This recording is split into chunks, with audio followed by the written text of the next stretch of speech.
just do it for Miami Dolphins.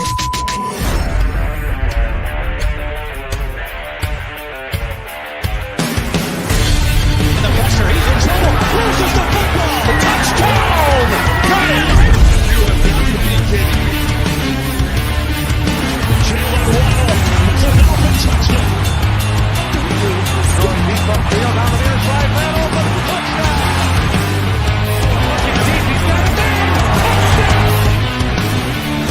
The run from Tua Tagovailoa. Touchdown! He's going deep. He's got it for a touchdown again. Touchdown! David, tell me what you want to see. Tagovailoa is running. He's going for it. Fire to the end zone. Touchdown! Beautiful day to be a Dolphin fan. Let's go!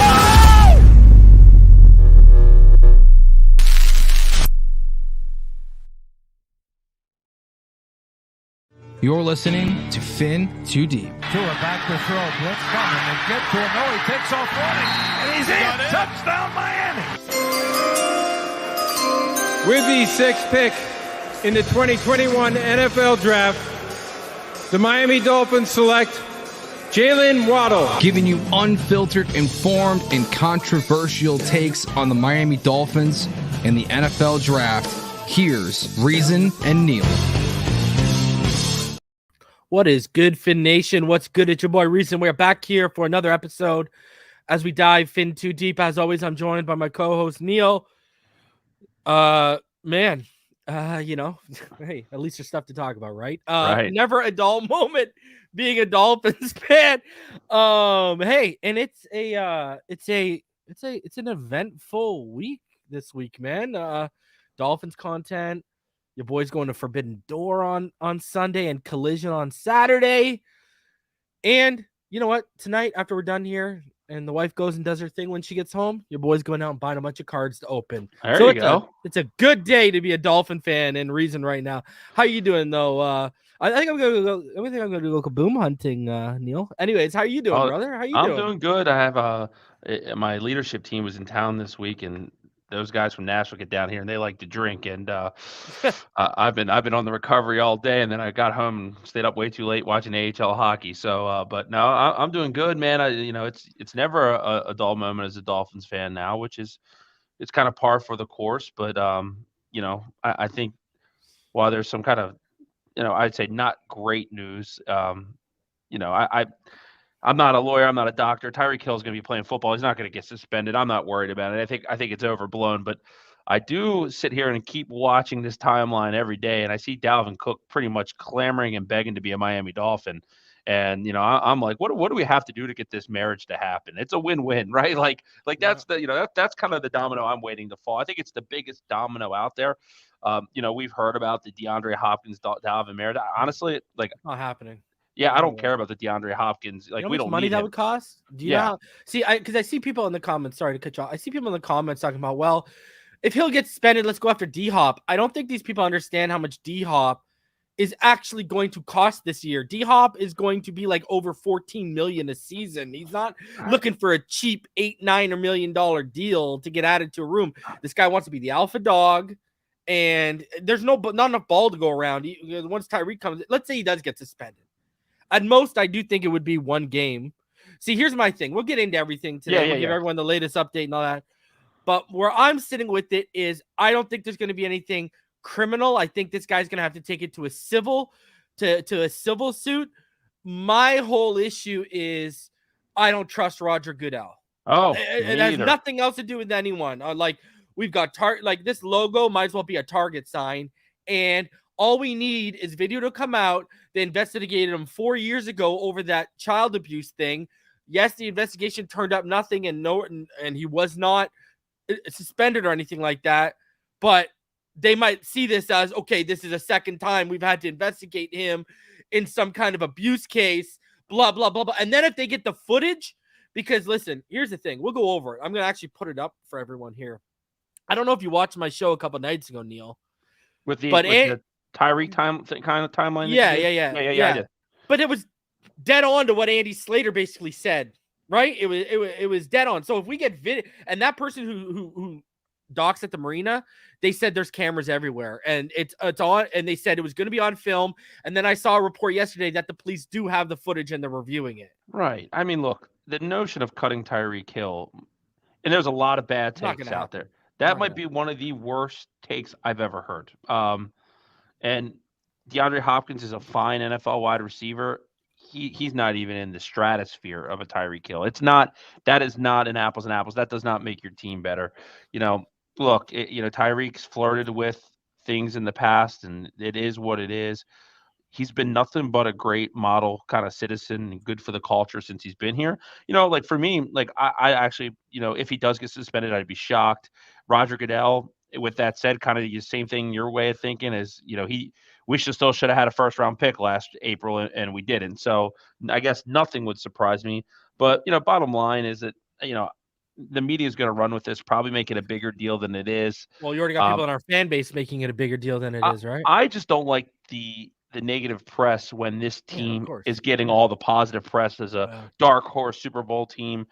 We'll see the video and eventually in time. Hey, maybe the guy was a Bills fan and trying to get the media off of Diggs, huh? Right. Well, look, and when you're in that level of life, I can speak for myself here. If there was a camera that followed me around 24/7, a lot of people wouldn't like some of the things that I've done. I agree 110%. Right. See, this is my issue, Neil. I've seen fan bases, he's trash. He's like people in our fan base calling him trash scum. This is my issue. Okay, we know 2 people from his crew were on the yacht and they got approached by this employee. And we'll go into the details here, similar to what I reported a couple nights ago. It's just the times are off. I was told when they were taking possession. Now it's the evening. That's the only thing I got wrong was the times. But anyways, we don't know the conversation, Neil.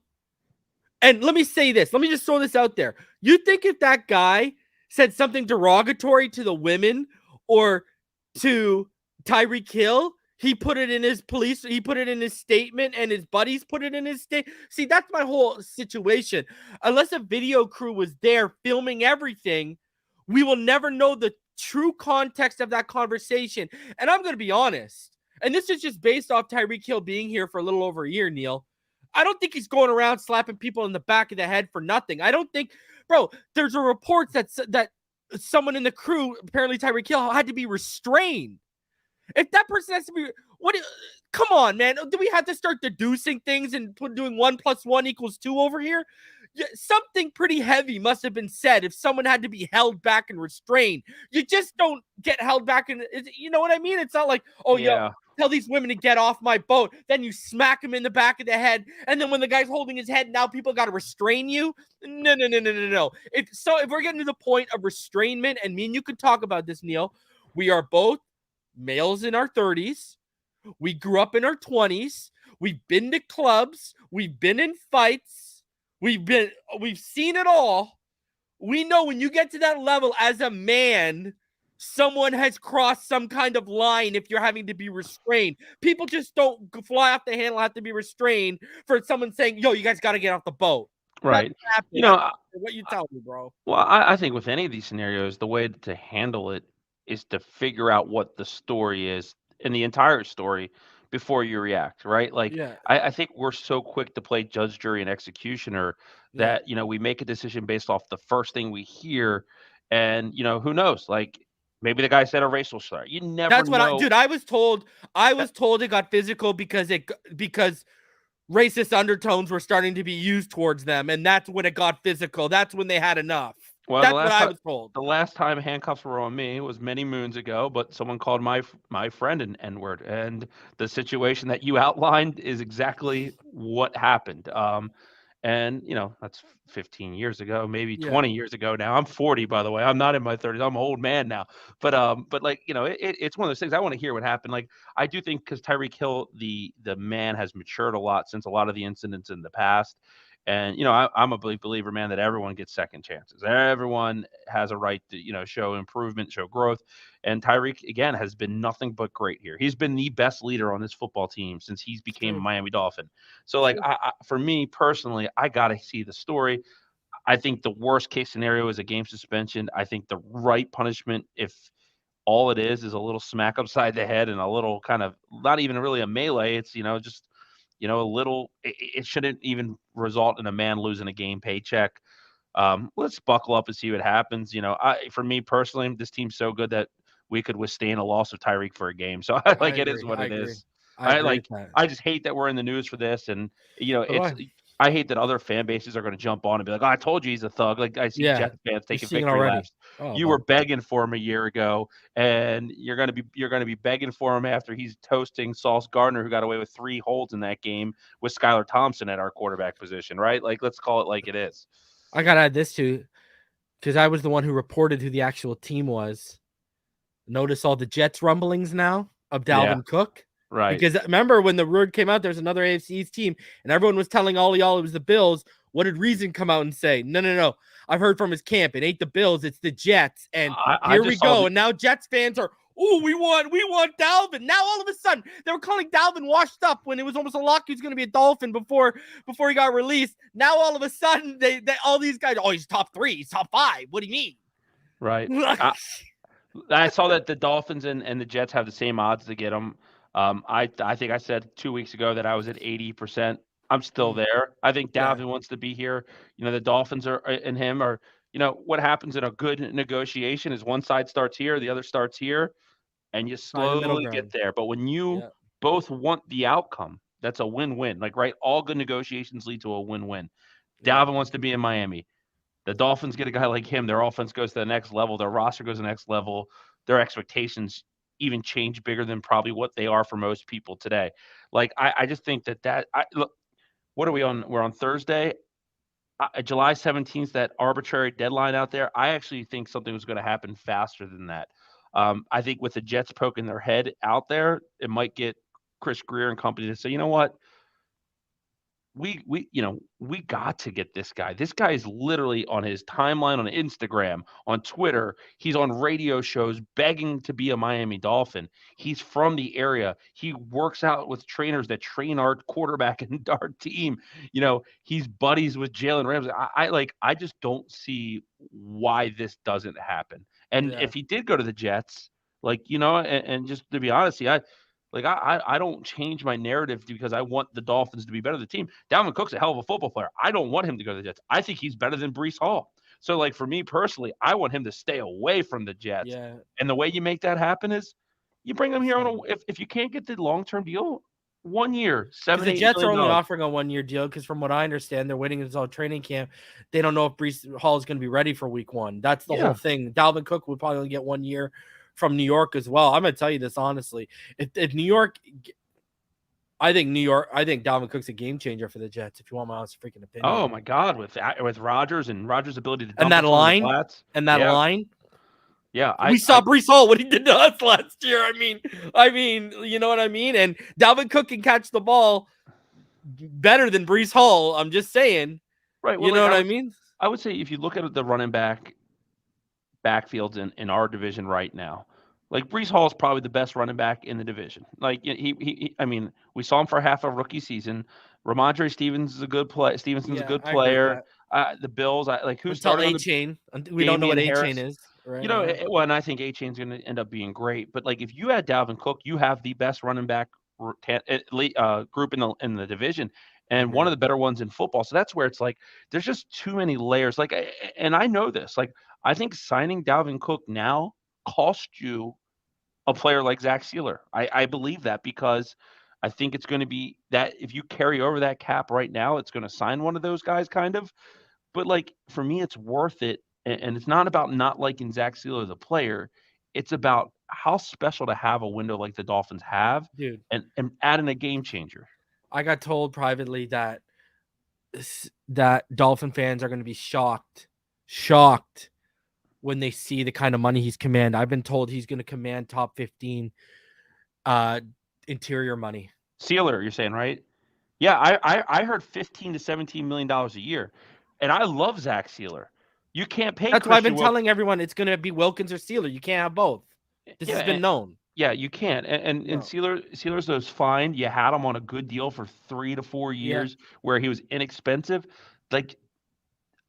again, we've said this on here. You can't fall in love with the name on the back. You got to fall in love with the logo, because if you're a good NFL team, you lose good players. But let me ask you this. Did you see Dexter Lawrence's numbers when they came out? Did you see how the contract was spread out? Yeah, it was. See how it gets up to like 24, 26 million there? Yeah. Would you give a contract like that to Wilkins, or would you give the 15 to 17 million to Sieler? Because because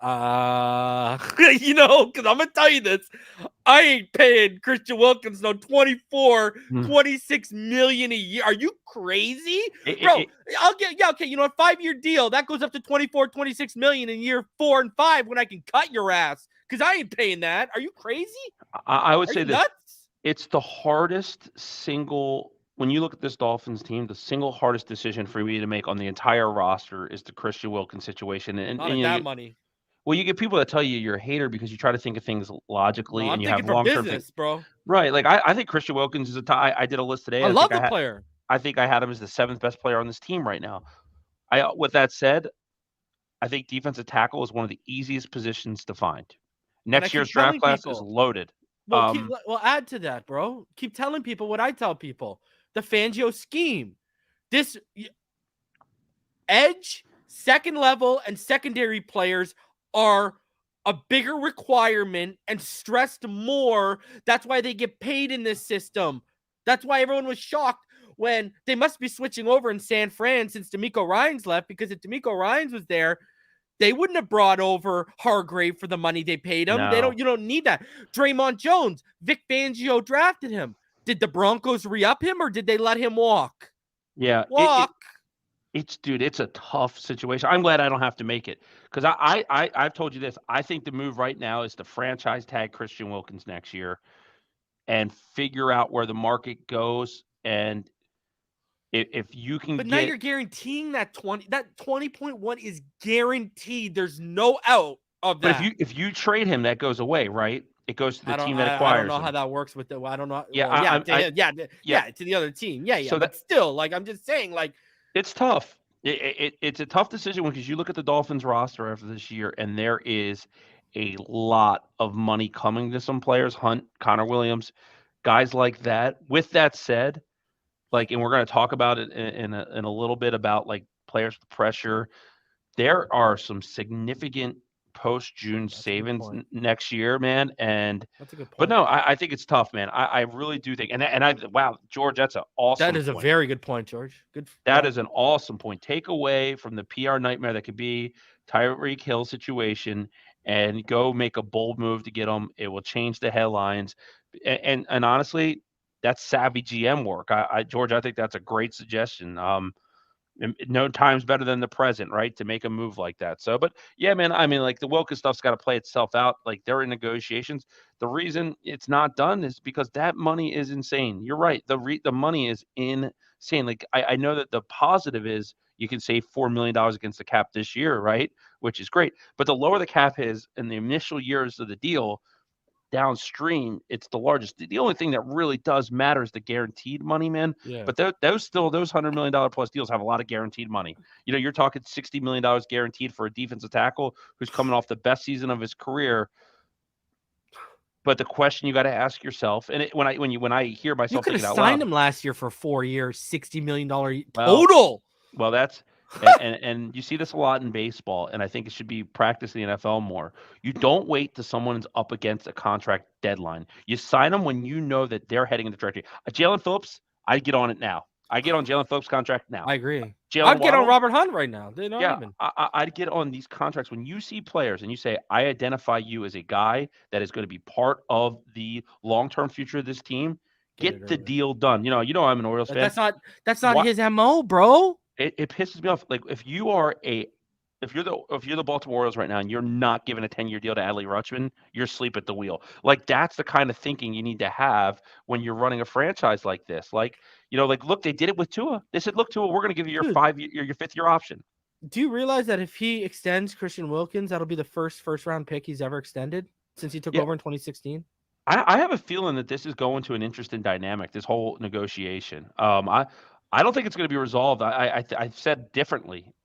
So move off him. Go finish Connor Williams and go Robert Hunt.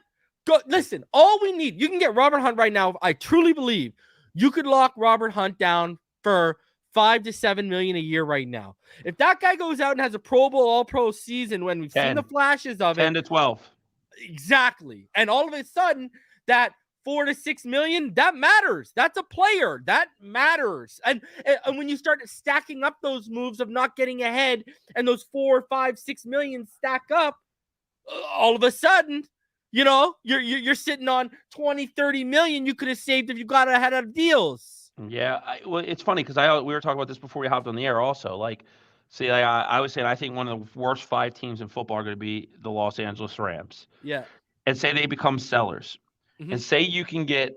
I'm looking up the cap hit before I say this just to make sure. But say that Aaron Donald shakes free and is available, right? Like, bye, Christian. Well, like that. Well, that's what I'm saying. I mean, his cap number, Aaron Donald's, is $26 million. If you're talking about paying Christian Wilkins, who I think is a Pro Bowl, he should have been in the Pro Bowl last year, a Pro Bowl caliber defensive tackle. Discussion.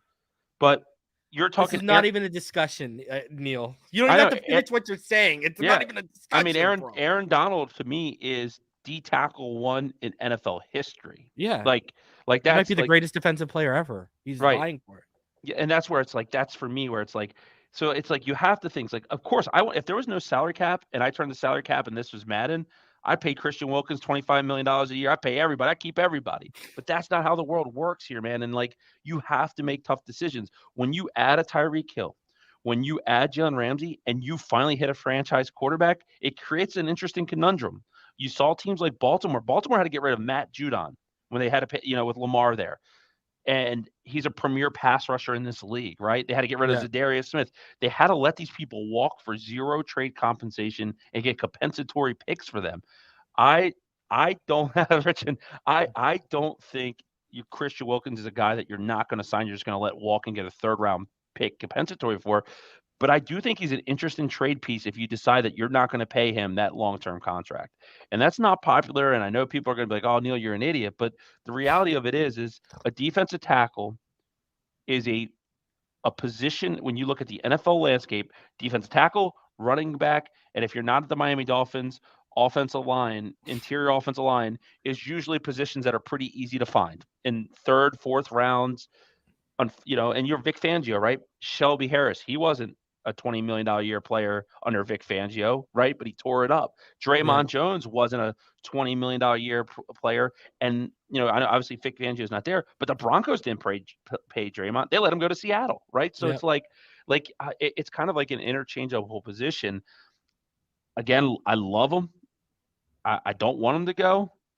But when you look at this roster and you look at players that are coming up on expiring contracts, and you look at the Dolphins' offensive line, that's really where I'm going here. The cost to keep Connor Williams and Robert Hunt is cheaper than the cost to keep Christian Wilkins.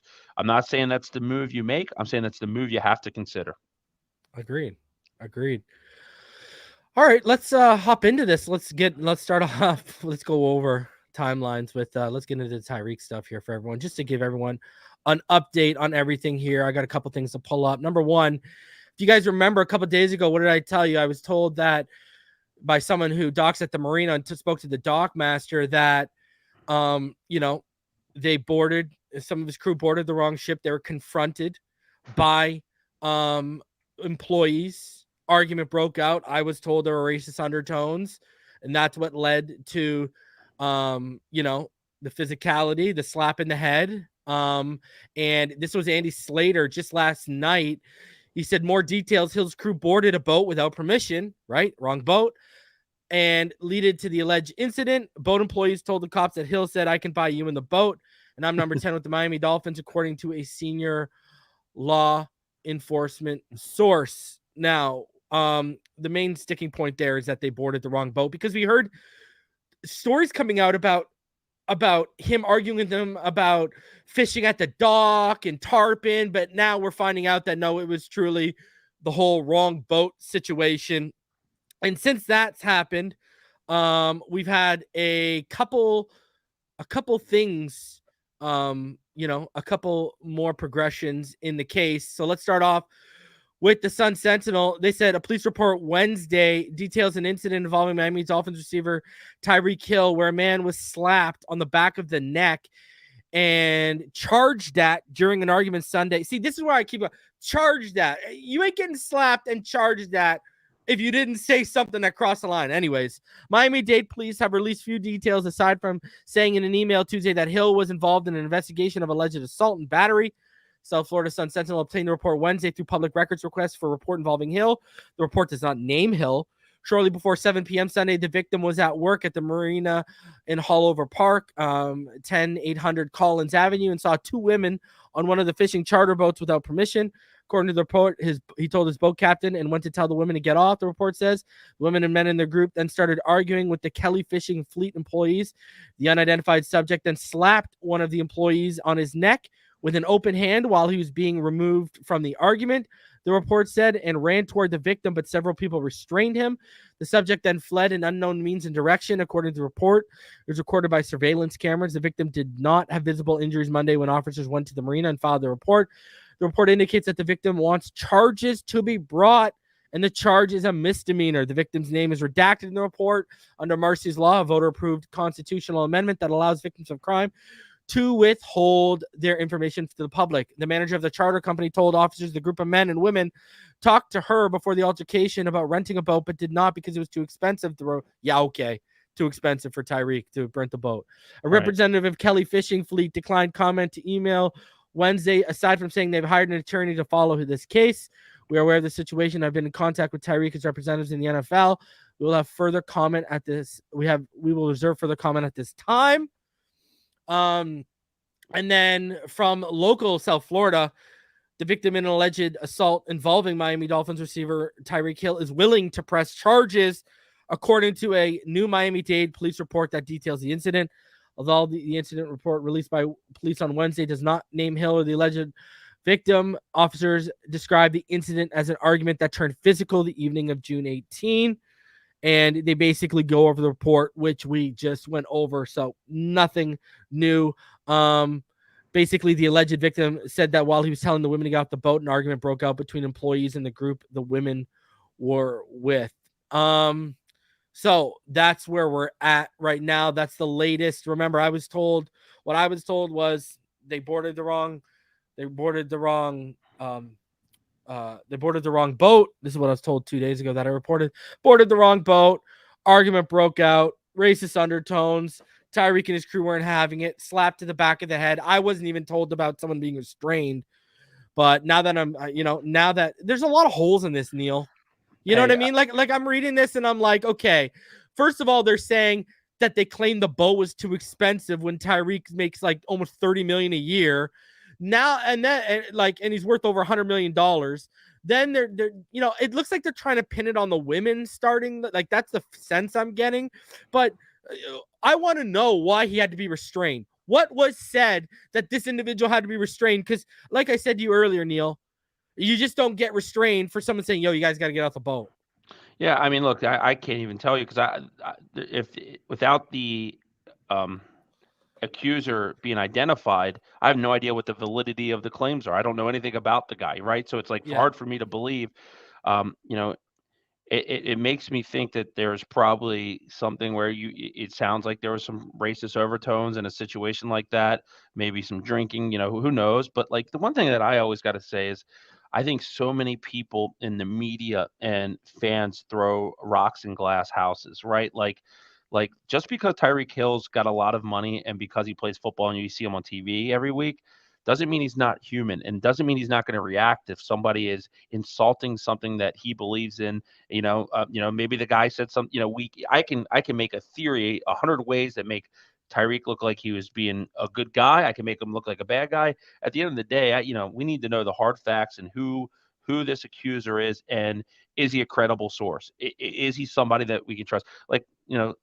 Fights happen all the time, and usually one side of the story is telling the truth and one's lying, right? And the truth's probably really somewhere in between. I think that if something like you said that had Tyreek get to that level, there's only a few things that come to mind that it could have been. And it's kind of, I guess, a black eye on the Dolphins for a few days, but it will go away in the next couple weeks. This is the boredom of the NFL offseason, man. It's like we're looking to hats onto something. It's getting a lot of publicity because Tyreek Hill. He's a top 10 player in this game, in this league, and that's one of the main reasons that we're hearing about this. I think the dust will settle pretty quick. We'll get some action quick from the police force down there. Will find out the thing. It wouldn't surprise me if this guy ends up dropping charges. There's something worked out. You see this kind of stuff all the time. But I don't think the right approach is to go run and claim that Tyreek is a criminal and that he's wrong. Like, we don't know. And it's okay not to know about a situation. You don't, in anything that there is where there's, cops, lawyers, they don't take you in the courtroom that day and make a decision in 10 minutes. You know what I mean? There's processes in place for a reason. And you just got to trust that the truth will come out. And you got to trust that hopefully Roger Goodell is, a reasonable human being and, understands that, this isn't even really, Reason. This is this is like a shoving match kind of thing. It's not even like the guy, because a guy like I don't know who the accuser is. A lot of people are going to have a tough time if they get in a physical altercation with a professional athlete, right? And Tyreek Hill, if that, 9 out of 10 times, if that's just a regular dude that is on a boat talking trash, Tyreek Hill could probably break his face. He's lucky it was just a slap on the back of the head, and he's, I guess we're all, and Tyreek's lucky that it was just a slap on the back of the head, because in those situations when tempers are flaring and, Tyreek, I mean, people say he's short, but he's freaking a tough dude built with muscles on top of muscles. And he's a one-of-one athlete in existence. You know what I mean? Like he could do some damage if he needs to. So I think, I hope that this story, by the time we connect next week, is kind of on the back burner, because it's obviously, if it's important that players are conducting themselves the right way, but let's figure it out before we freaking crucify the guy. I agree. Because I see people already jumping to conclusions and we don't even have all the information. Knight says, look at Denver with Chubb, a first for Wilkins. Russell says, in my opinion, if he'll get suspended, I think Tua can cook with Waddle, Anderson, and Berrios and Easy and still be a threat. Waddle is a number one with similar skills. I agree with that too. Agree. You know what I mean? And, I'm not worried about him cooking or whatever. Like it goes back. Listen, I don't think anything criminal is going to come out of this. I think, I read a report too, that he was told, I'll try and find it here while we're talking, that he was told he's going to have to go to the state attorney because the police are not going to press charges. So, I don't know whether that's true or not. Because we see there that the misdemeanor is, but this guy's got to write a statement, sign a sworn affidavit, and then we go from there. Listen, I'm not really worried about the criminal or even the civil aspect.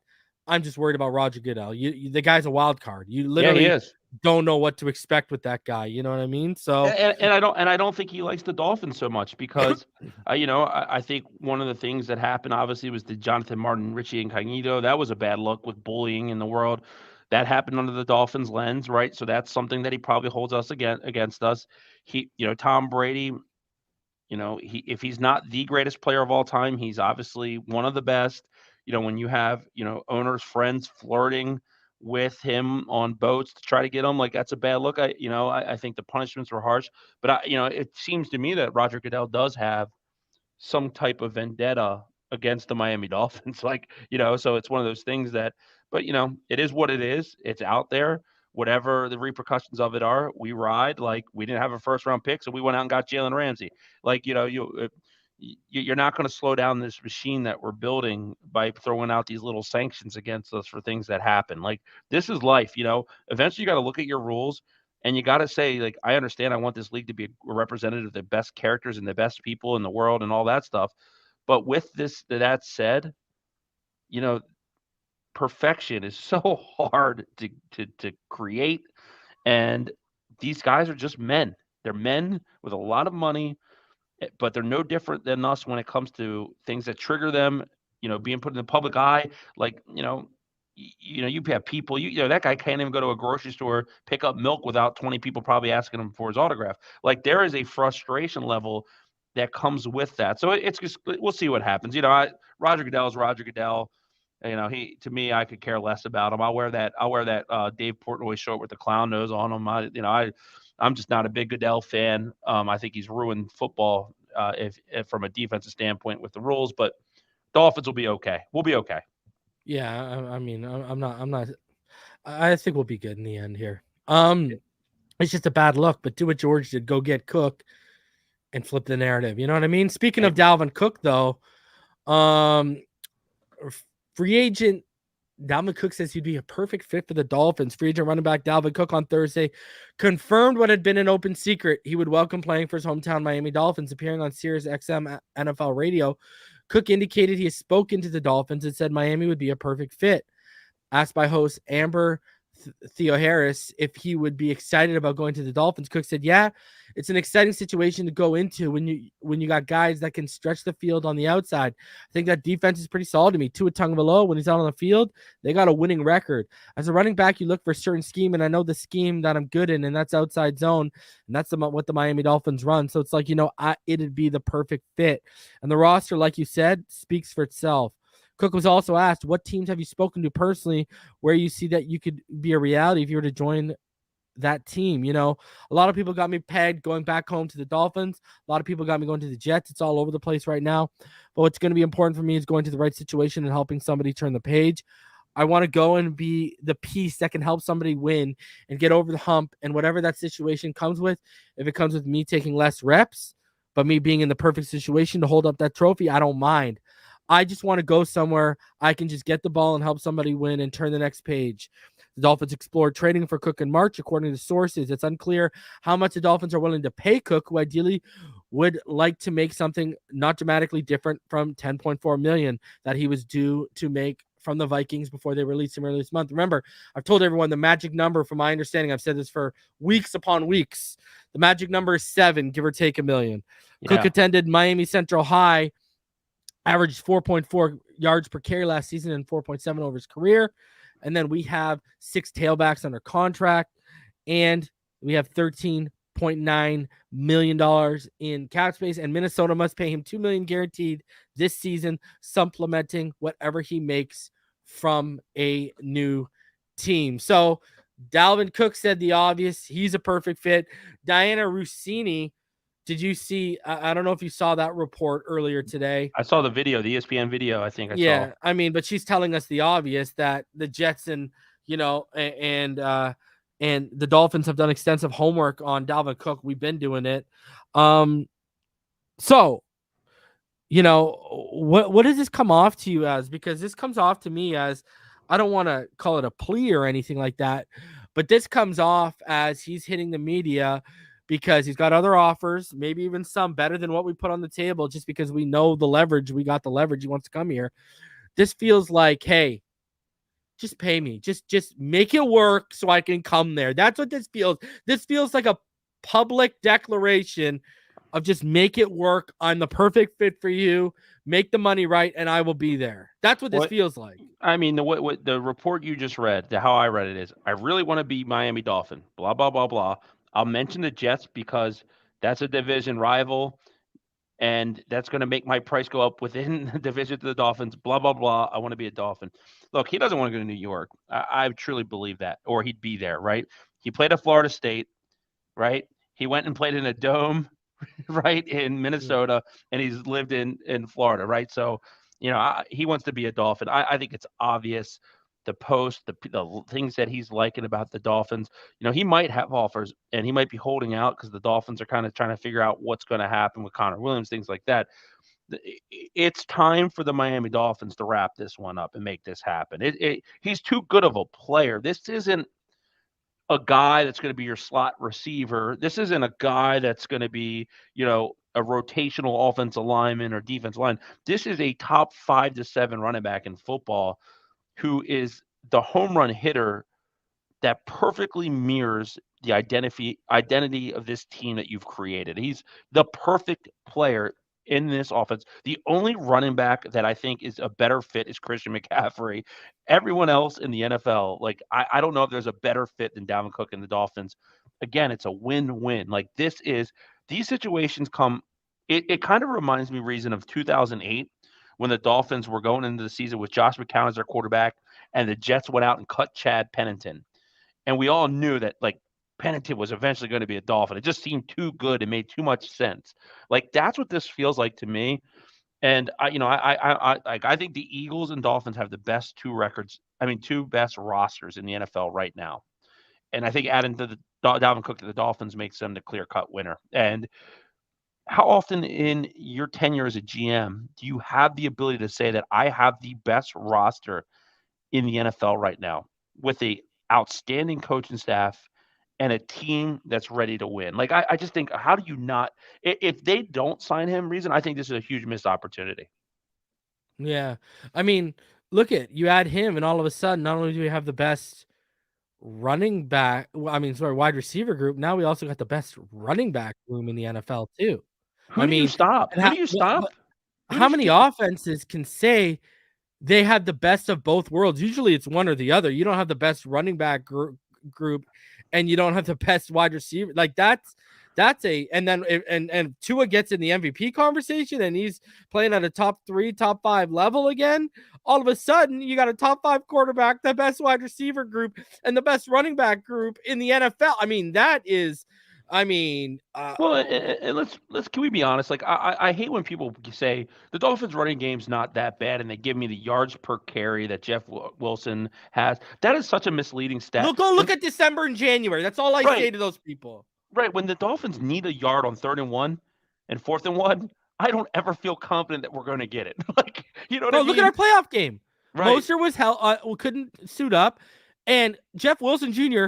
10 carries for 26 yards. Okay, right. Let's go through December. If you go look at December and January, Neal, okay, Mostert was good against the Bills in December. He ran for 136 yards or something because he had a 60-yard run.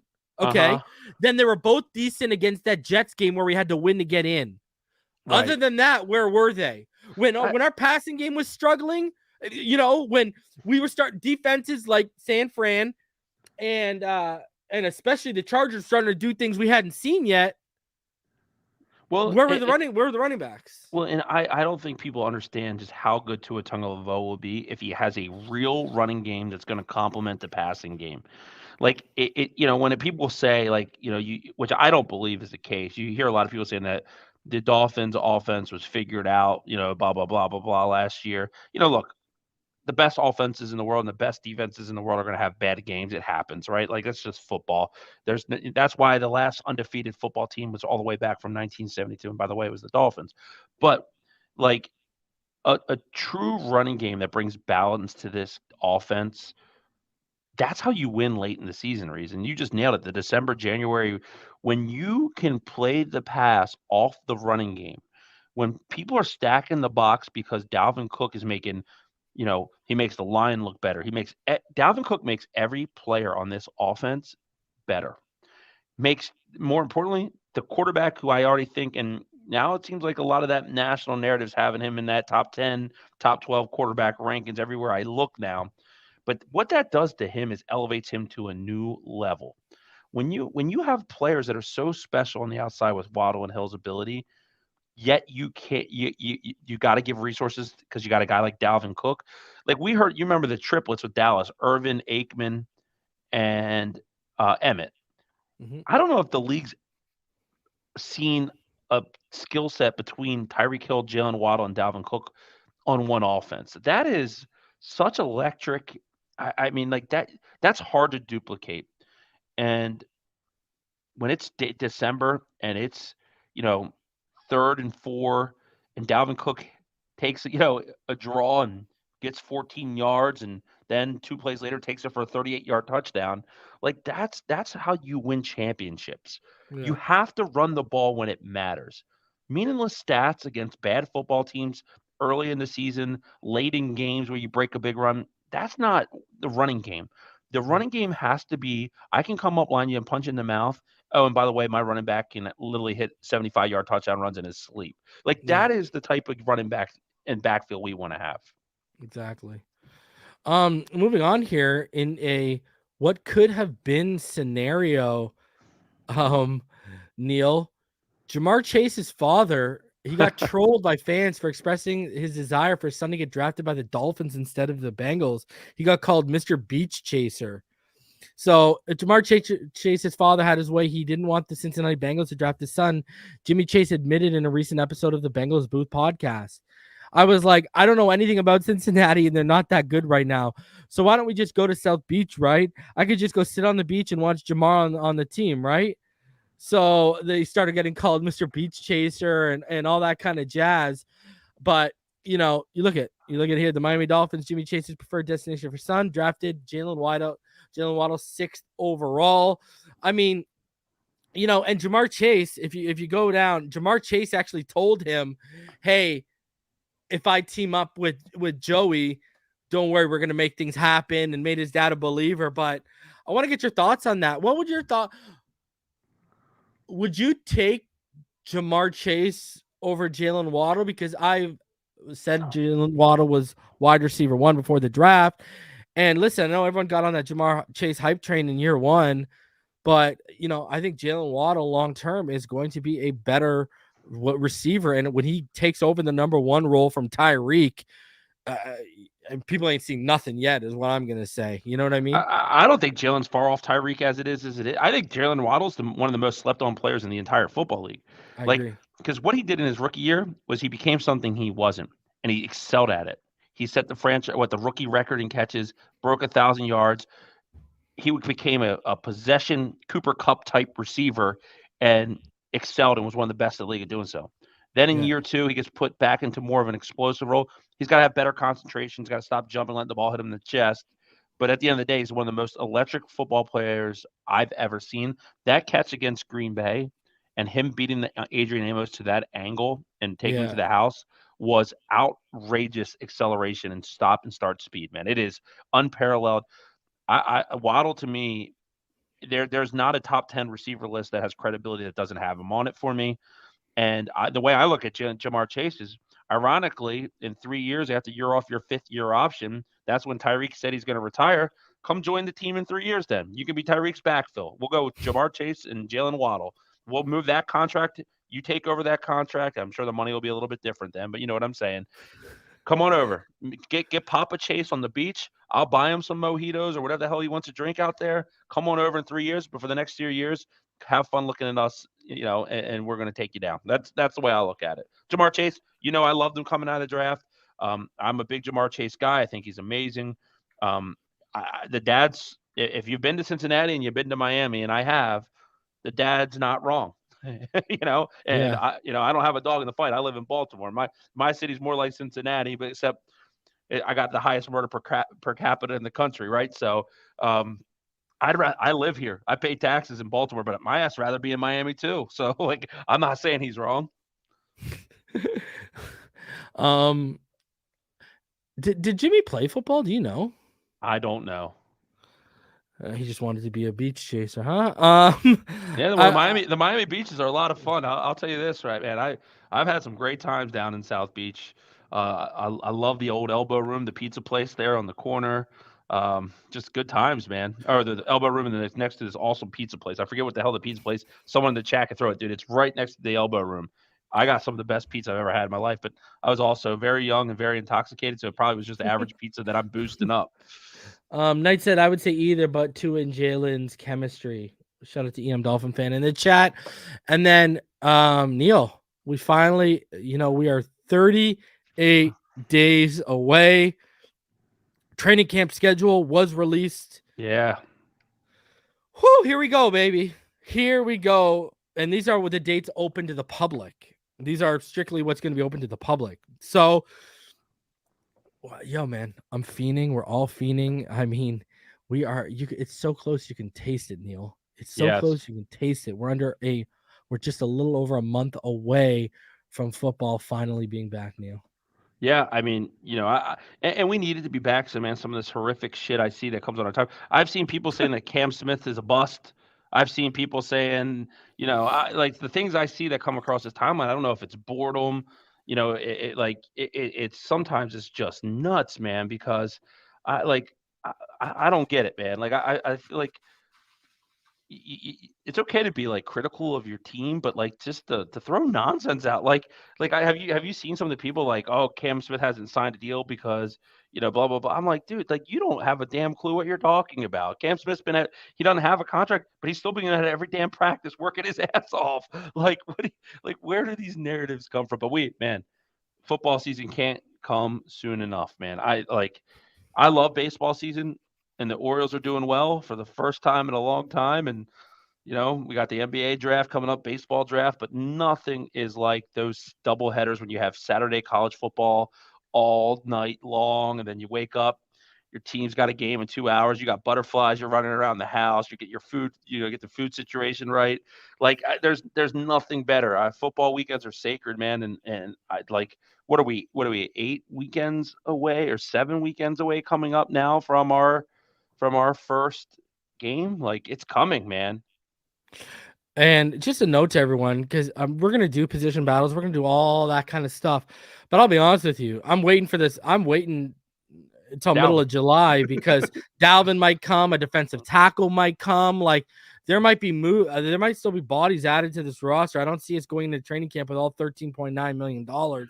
So that's why I'm holding off on certain like pre-training camp shows, because I want to see how things get, over the next couple of weeks as we get into July here, because I really don't believe we're done. Even if it's not Dalvin Cook, I just don't think we're done here. I don't see us going in with $14 million to spend at training camp. I see at least a body or two, being added. So yeah, I'm with you 100%. I think the move is Dalvin, but if it's not, there's going to be something that comes. The Dolphins are going to make a move.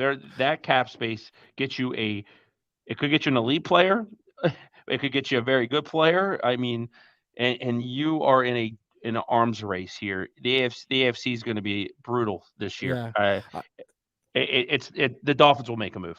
I got to take some flack for the Cam Smith stuff you're hearing too, because it was reported by a few outlets that he had immaturity issues, and then I'm the one who actually gave the details on the immaturity issues and how that's why we are holding off. That's why we didn't sign him. I have been told that they didn't want him to get paid with about 3 or 4 months until he would be in the building every day. What, he hits clubs up and go? They don't want him running around. I was told, quote, they don't want him running around South Beach with $3 or $4 million in his hand. Oh, well. So, that's what I was told, because people got to look at it this way. This is what should be raising red flags to people as to why he hasn't been signed. It's going to happen. There's no doubt about it. I agree. But because under the CBA, it's almost impossible not to hammer out a deal. Like it's impossible. It's slotted. It's slotted. Yeah, it's slotted. So that's why are they holding off? And I've been told that's the reason. They just don't want him running around rampant with a bunch of money at his disposal, because I've been told they have, and I even heard the CBS guys. When I dropped the clip, because how the South Florida guys are under embargo and they can't tell anyone where everyone's lined up. Well, the CBS guy, Spielman, came out and said, oh, yeah, Wynn's taking every snap at left guard. And then even better, I talked to someone with the team, every snap at left guard with the ones. He's only been with the ones. But anyways, so CBS was allowed to tell you this stuff, right? Well, anyways, when they got to the portion about Cam Smith and Devin A-Chain, who's the guy with the shaved head at CBS who wears the glasses and he does mocks and stuff too? Is it Chad? You're talking about the draft guy, Chad. I don't know what his name Reuter, is. Chad Reuter. Is that a name? He's the bald guy with the glasses. Yeah, it's Chad Reuter. He looks like he's in his 40s or whatever. He does this shit with Spielman too. Anyways, when they brought up Devin A-Chain and they brought up Cam Smith, he said, yeah, I've heard immaturity issues regarding Cam Smith.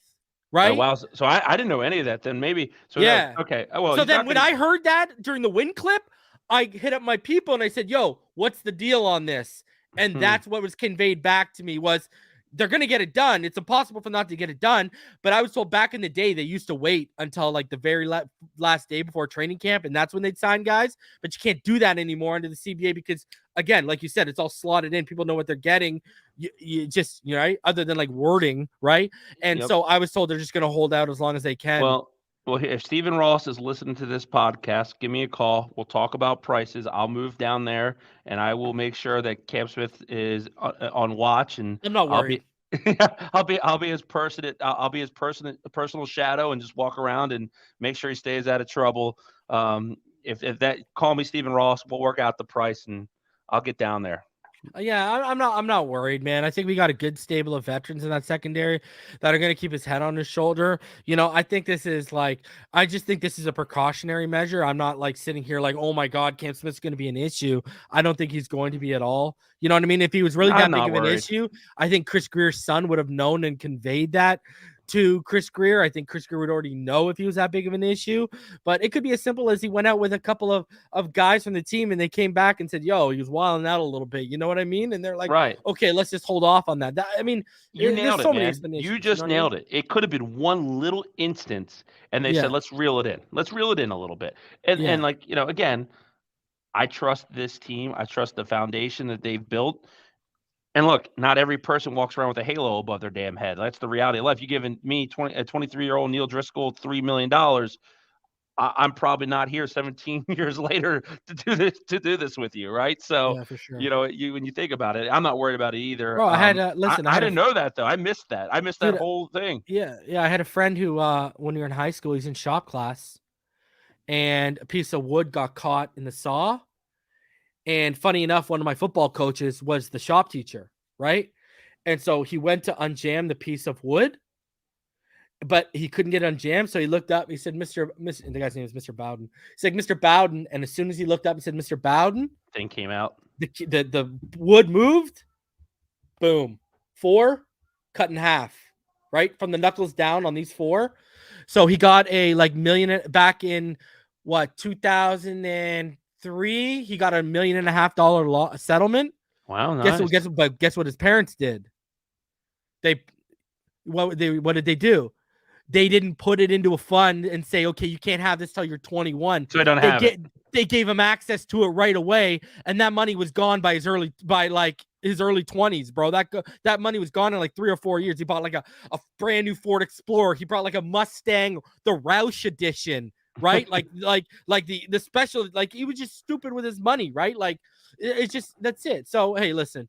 Anyways, we're not gonna beat a dead horse on that. I got to get out of here because the wife's got to get out of here. So, always a pleasure, Neal. Guys, I'll be back this weekend at some point. We'll be looking at Mitchell Agudier probably. I'm still wrapping that prospect profile up on him, and yeah, we'll go over all the latest news. Anything breaks tomorrow or Saturday, whatever, I'll be live and you can count on me.